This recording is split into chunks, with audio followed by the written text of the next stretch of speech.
Welcome to this third video on the principles of international arbitration. The main principles of international arbitration are so important that we will spend 2 videos on this.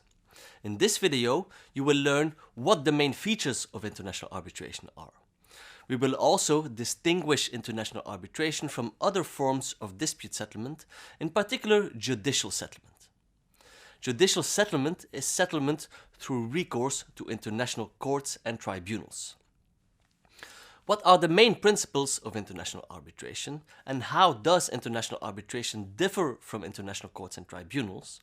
These are the 2 main questions that we will be addressing together in this video.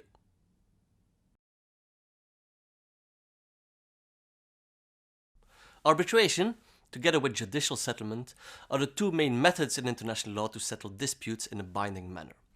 Both are what we call legal dispute settlement mechanisms. They contrast with diplomatic dispute settlement methods such as mediation or conciliation in that these methods do not result in a decision binding on the parties.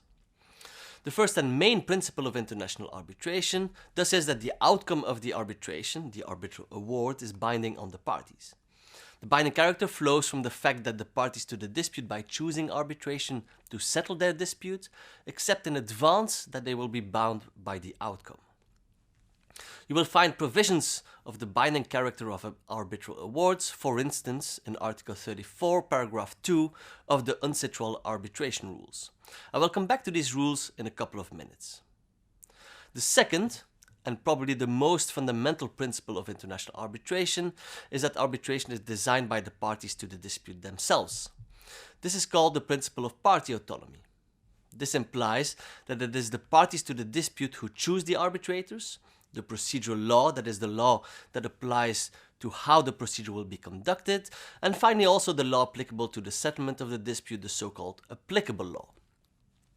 This principle also implies that the parties themselves define the issue or subject matter to be decided by the arbitral tribunal. In other words, the tribunal has the authority or competence to decide only those issues that the parties have submitted to decision by the tribunal. The fundamental principle that the parties choose their arbitrators is the main feature distinguishing arbitration from settlement by international courts and tribunals. In the latter case, the court or tribunal is composed of judges that are appointed or elected for a fixed term and not by the parties. Also, the procedure is entirely predetermined in the statutes of the courts and tribunals. The parties cannot in principle change these rules. I will now spend more time on some of these elements.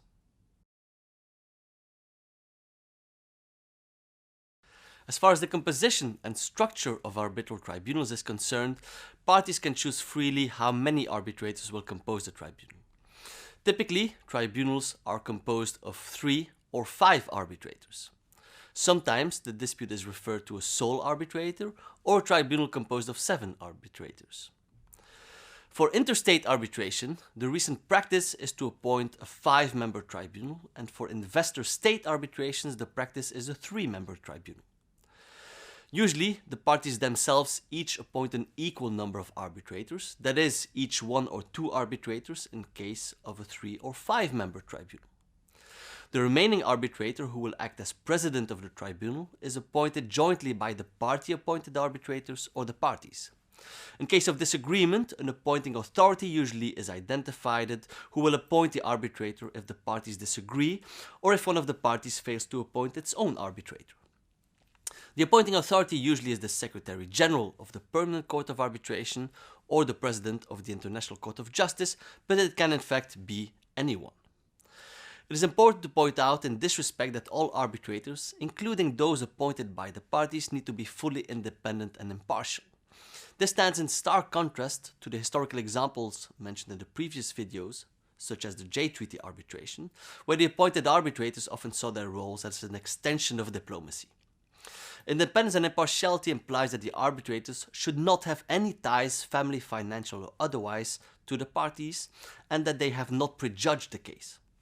In case of doubt as to the independence and or impartiality of an appointed arbitrator, procedures exist to challenge these arbitrators.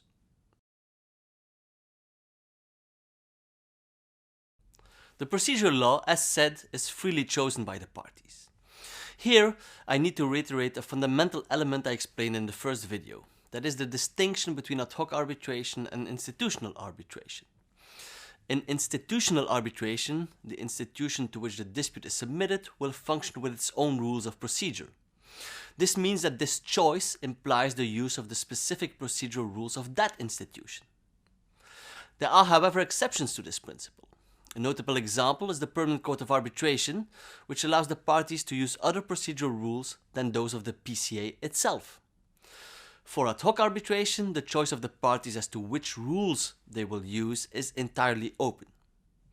Parties are free to draft their own rules, which is the case, for example, for arbitration under the Law of the Sea Convention, which has specific procedural rules in its Annex 7. Alternatively, the parties can use existing sets or models of procedural rules. The most important set of rules are the arbitration rules of the United Nations Commission on International Trade Law, UNCITRAL.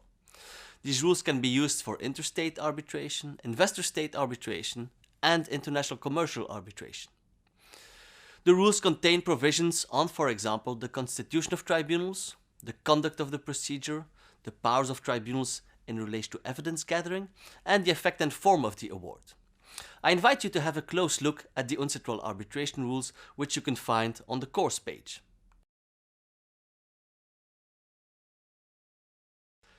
In this video, you have learned a first set of fundamental principles of international arbitration.